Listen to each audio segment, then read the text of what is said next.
Sometimes, death is the only way to hear the truth about the people you love most. Sometimes, you have to die to finally see who they really were all along. Let me tell you about Aaliyah Ashford, a woman who had to lose everything to discover she never really had it in the first place. A woman who died on an operating table and came back to life with a fire in her chest that would burn down every lie her family had built around her.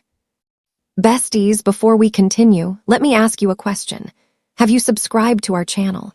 If not, please do so to help this channel build a strong community and tell us where you are watching from in the comments section. Stay with me, because by the end of this story, you'll understand why the coldest betrayals happen in hospital rooms where people think you can't hear them anymore.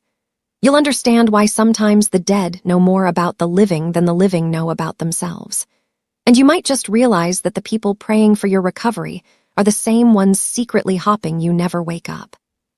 This is a story about twins no one expected, a fortune no one knew existed, and justice that arrived 29 days too late to save a woman's heart, but just in time to save her children's future.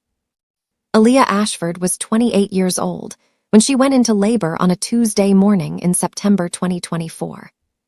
She'd been married to Minjun Ashford for 3 years, living in their modest 2-bedroom house in Riverside, Connecticut, working as a paralegal at a small law firm, while Minjun managed his family's struggling real estate business. She was 7 months pregnant, glowing with that particular joy that comes from creating life, completely unaware that the baby she carried would become the reason everyone she trusted would reveal their true nature. It started with contractions that felt wrong, too early, too intense. Minjun drove her to Riverside Memorial Hospital, his hands tight on the steering wheel, his mother, Jin Ashford, already calling his phone every 3 minutes demanding updates. Aaliyah remembered thinking how strange it was that Jin, who had spent 3 years treating her like an unwelcome guest in her own son's life, suddenly seemed so concerned about the pregnancy. What Aaliyah didn't know, what she couldn't possibly have known, was that Jin Ashford had already made plans for this baby. Plans that required Aaliyah to be cooperative, or better yet, absent. The delivery room was chaos from the beginning, with Dr. Sarah Chan, the attending obstetrician, calling for an emergency C-section. Aaliyah heard Minjun's voice somewhere far away, scared but steady, telling her it would be okay. Then everything went dark. Not the gentle dark of sleep, the absolute dark of nothing. Aaliyah Ashford's heart stopped at 11:47 a.m.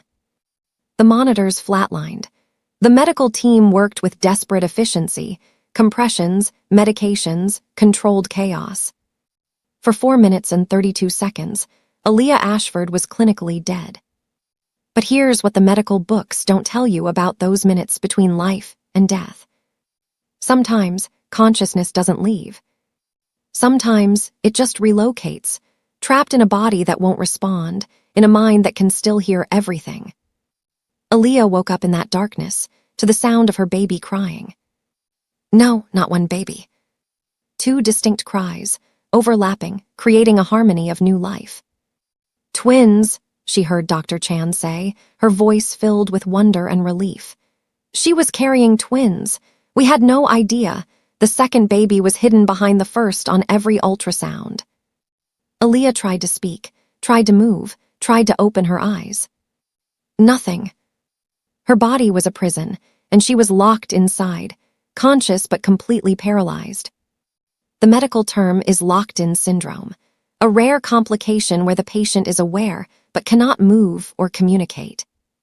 To everyone in that delivery room, Aaliyah Ashford looked dead. Her eyes were closed, her breathing maintained only by machines, her body completely still. But inside, she was screaming. The first voice she heard clearly was Minjun's. "Are they okay? Are the babies okay?" "They're perfect," Dr. Chan replied. "2 boys, small but healthy, your wife saved them. Her body kept them safe even as her own system shut down." Aaliyah felt a surge of love, so powerful it should have restarted her heart right there. She had sons. Twin sons. She was a mother. Then she heard another voice, one that made her blood run cold. Well, at least she did one thing right before she left us. Jin Ashford, Min Jun's mother, standing somewhere near the door. Her voice carried that particular tone of satisfaction people use when things work out exactly as they hoped. She left us diamonds, Jin continued, her jewelry catching the harsh hospital light. 2 babies, that's going to be complicated, expensive, you're going to need help. The conversation moved out of the delivery room as they transferred her to intensive care. Her body rolled on a gurney, her mind trapped inside, desperate to scream that she was still here, still fighting, still alive. For the next 29 days, Aaliyah existed in a nightmare that most people couldn't imagine, conscious but invisible, aware but unable to respond, hearing every word, every plan, every betrayal that unfolded around her supposedly lifeless body. The first 3 days were the hardest. Min Jun sat by her bedside, holding her unresponsive hand, talking to her about the twins. Jaden and Jordan, he named them. He told her they were beautiful, that they had her eyes, that he wished she could see them. Aaliyah wanted to weep. She tried so hard to squeeze his hand, to give any sign that she was still there, but her body refused every command. On day 4, another voice entered her room. Is she really not going to wake up? Aaliyah didn't recognize the voice at first. Then Min Jun answered, his tone shifting to something softer, more intimate than he'd ever used with her. The doctors say it's unlikely, Soo-jin. The brain damage was severe. Soo-jin. Min Jun had mentioned her before, his new administrative assistant at the real estate office. Efficient, organized, good with clients.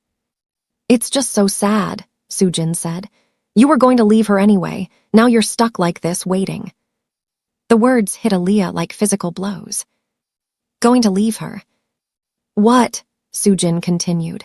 It's complicated, Min Jun. The timing is just terrible, but now you have the twins. We can raise them together, we talked about this. This was not mourning.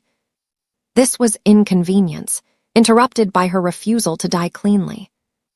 Over the next weeks, the picture became devastatingly clear. Min Jun and Soo-jin had been having an affair for 8 months. They'd been planning to wait until after the baby was born. Then Min Jun would file for divorce, claiming the marriage had broken down. Soo-jin would step in as the new mother figure. They'd already looked at houses together, bigger ones, better neighborhoods. The pregnancy had accelerated their timeline. And now Aaliyah's coma had complicated everything. But the real horror was still coming. The betrayal of kindness. On day 7, Jin Ashford arrived with documents, the click of an expensive pen echoing in the room. The insurance policy pays out $1 million if she dies within 30 days of the accident, Jin said to Min Jun. After that, it's considered a vegetative state, and the payout drops to nothing. Accident. They were calling her pregnancy complications an accident. I'm not sure I'm comfortable with this, Mom, Min Jun said, but his voice was uncertain, not horrified. That was the moment Aaliyah understood. She had married a man who could be persuaded. Your business is drowning in debt, Jin said. You have 2 newborns who need everything, and you have a woman who, according to 3 doctors, will never wake up. The merciful thing, Jin continued, is to let her go. Let her go. Aaliyah screamed silently. I'm here, I'm right here. And the twins, Jin added. Honestly, 2 is going to be difficult, expensive. If you wanted to consider putting one up for adoption, there are private agencies that pay very well for healthy white newborns. The room spun.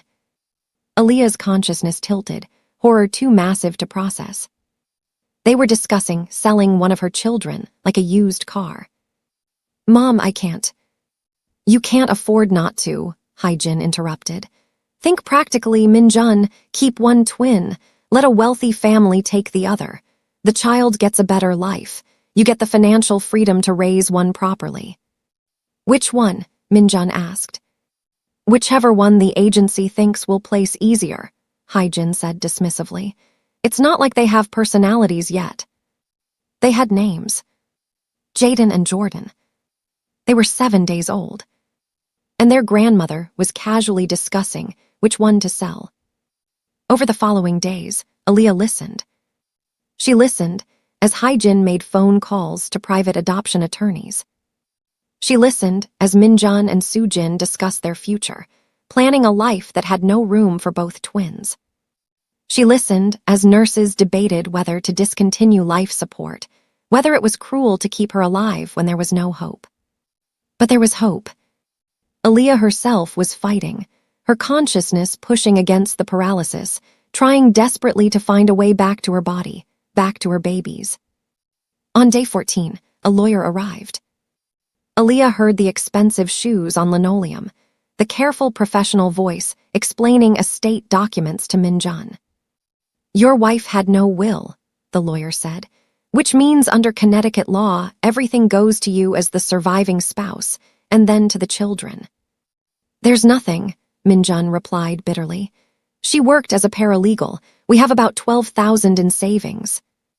"Actually," the lawyer continued, and something in his voice changed, "that's what I came to discuss. Your wife recently inherited a considerable estate from a distant relative, a great-aunt in Maine who passed away 6 months ago. The estate executor has been trying to reach Mrs. Ashford for weeks." "How considerable?" Haijin asked sharply. The lawyer cleared his throat. "The estate is valued at approximately $42 million. Property, investments, a trust fund, all left to Aaliyah Marie Ashford née Bennett as the last surviving descendant of the Bennett shipping family." If Aaliyah could have gasped, she would have. She'd known her mother came from old New England money, but they'd been estranged. Aaliyah had assumed she'd been cut off entirely when her mother married a struggling musician against the family's wishes. Apparently, one great-aunt had kept track, had remembered, had left everything to the granddaughter she'd never met. $42 million, Haijin repeated slowly. The silence stretched. Then a sound, pure, delighted greed. "Well," Haijin said, "that changes things significantly, doesn't it?" "If she dies," the lawyer explained, "the money goes to the twins. But as their father, Minjun, you would control the trust until they reach 21. "And if she wakes up?" Minjun asked. "If she wakes up, it's entirely hers. You'd have no legal claim unless she chooses to share it. Connecticut is not a community property state, and inheritances are considered separate property." Aaliyah felt the shift instantly. They no longer wanted her dead quickly. They wanted control. "How long did you say we have before the insurance policy expires?" Haijin asked. 23 days, Minjun answered quietly. "And the doctors said she'll never wake up," Haijin continued. "Even if she did, she'd have severe brain damage. She wouldn't be able to manage that kind of money. She'd need a conservatorship." The lawyer's voice turned cold. "I'm not sure what you're suggesting, Mrs. Ashford, but I should remind you that any attempt to influence medical care for financial gain would be illegal." "Of course not," Haijin said smoothly. "I'm simply trying to understand the situation. My daughter-in-law is dying. We need to make difficult decisions." But Aaliyah heard the calculations. The plans forming. For the next 15 days, Aaliyah fought harder than she ever had in her life. She focused every ounce of will on moving, on responding, on finding any pathway back to her body. Physical therapists moved her limbs, testing for responses. She tried to tense against them, nothing. Neurologists shined lights in her eyes, checked reflexes, ran endless tests. She tried to blink, to focus, to scream. Still nothing. But something was changing. The paralysis was loosening, not gone but shifting. Somewhere deep in her nervous system, connections were reforming, messages from her brain finally starting to reach her muscles again. Like a phone line reconnecting, one wire at a time. On day 26, something else happened. A woman arrived at the hospital. Older, elegant, with a face Aaliyah recognized instantly from old family photos her mother had kept. "I'm Evelyn Bennett," the woman said, pulling a chair close to Aaliyah's bed. Your grandmother's younger sister, your great-aunt. Aaliyah realized, the great-aunt. I know you can't hear me, Evelyn continued gently, but I wanted to come anyway. Your mother was my favorite niece. When she died, I lost track of you. That was my mistake, and I'm sorry. She paused. But I made sure you were provided for. The money is yours. It always was meant to be yours. Evelyn took Aaliyah's unresponsive hand. Your mother-in-law called me yesterday, Evelyn said. She wanted to discuss your care options. She said you'd want your sons to be well provided for, that we should work together. She assured me you'd never wake up, Evelyn added quietly. That seemed to make her quite happy. Evelyn was silent for a moment. Then she squeezed Aaliyah's hand. But here's what that woman doesn't know. I spent 40 years as a prosecuting attorney in Maine. I know predators when I see them, and I know how to protect family. She leaned closer. I've already called my lawyers. Every penny of that inheritance is locked in an irrevocable trust. You are the sole beneficiary.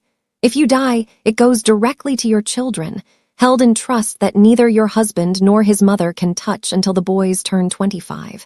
No access before then. Every expenditure audited.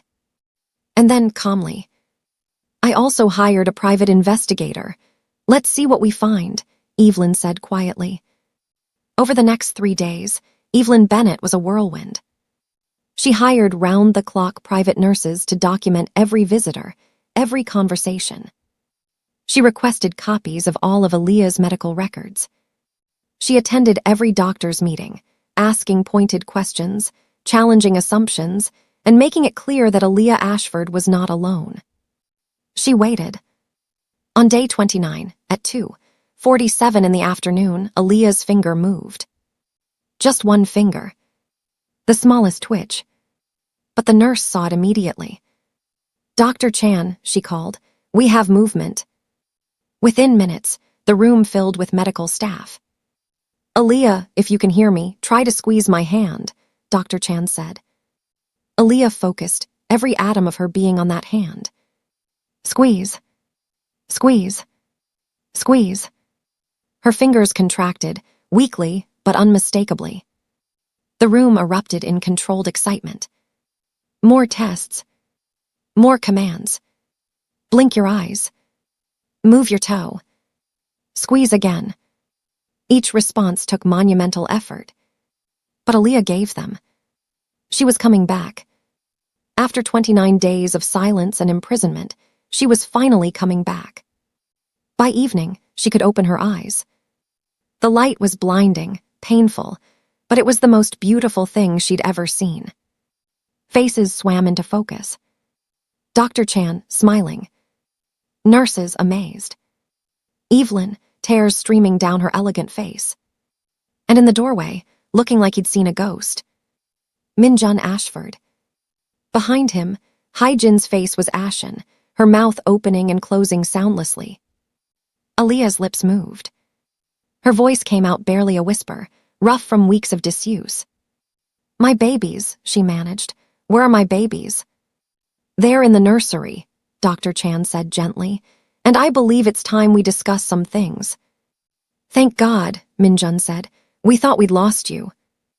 Aaliyah's voice was stronger now, each word deliberate. I heard everything. The color drained from Minjun's face. Every conversation, Aaliyah continued. Every plan, every betrayal, I heard all of it. Hyjin stepped forward. You're confused. You've been unconscious. You don't. I was in a locked-in coma, Aaliyah interrupted, her voice gaining strength. I was conscious but paralyzed. It's documented in my medical records. Dr. Chan, Aaliyah said, tell them. Dr. Chan nodded slowly. It's incredibly rare, but yes, Aaliyah was likely conscious for most of her coma. Her brain never stopped functioning. Hyjin's face went from pale to gray. I heard you planning to sell one of my children, Aaliyah said, her voice shaking now with rage. I heard you celebrating my death. I heard you discussing how to control my inheritance. That's not, we would never, Minjun stammered.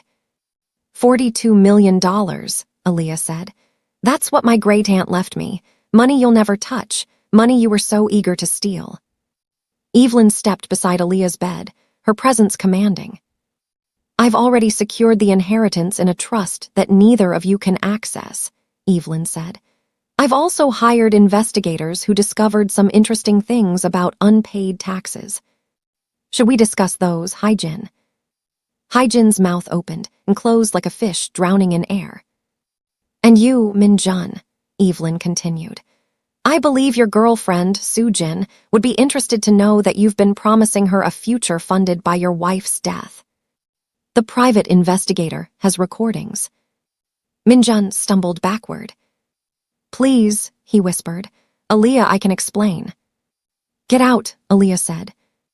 Then louder. Get out. Both of you. But the babies, Hai-jin started. Only mine, Aaliyah said. You'll never see them again, you'll never touch them, you'll never speak their names. Security was called. Min-jun and Hai-jin were escorted from the hospital. That night, Aaliyah held her sons for the first time. Jaden and Jordan. Tiny, perfect. Dark hair, dark eyes, looking up at her like she was their entire world. Which she was. Because she'd come back from death itself to protect them. The legal battle that followed was brutal. Min-jun tried to claim paternal rights. Hai-jin tried to claim grandparental visitation. Both claims were destroyed. By the recorded conversations the private nurses had documented, by the adoption agency consultations, by evidence of Min-jun's lies to Soo-jin, and by financial records that painted a very clear picture of intent. By Christmas, Aaliyah had full custody. Min-jun was granted supervised visitation rights, a privilege he rarely used. Hai-jin Ashford was legally barred from contact with the twins until they turned 18. The inheritance from Evelyn Bennett's sister was more than money. It was freedom. Aaliyah left Connecticut. She moved to Portland, Maine, near Evelyn, who became the grandmother her sons deserved. She went back to school. She finished her law degree.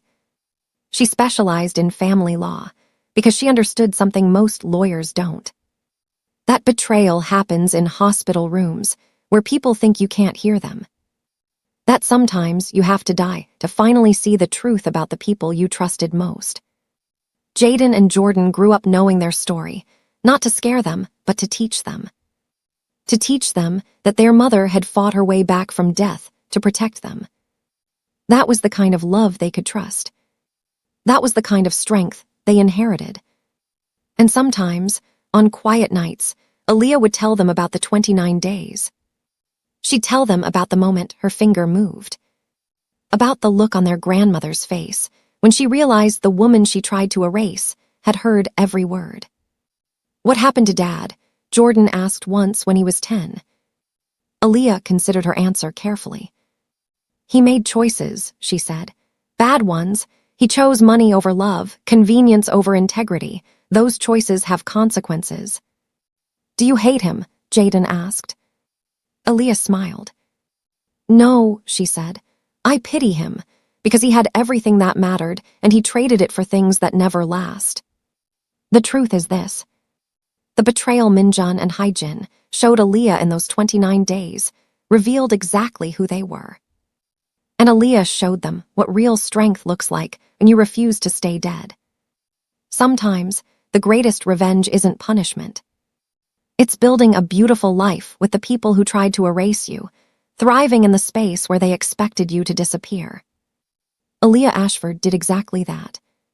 And every single day of her beautiful, free, protected life was the sweetest justice she could imagine. If you enjoyed this story, besties, don't forget to like, subscribe, and share. Drop a comment below and tell us, what would you do if the person you loved challenged everything you thought you knew about love and control?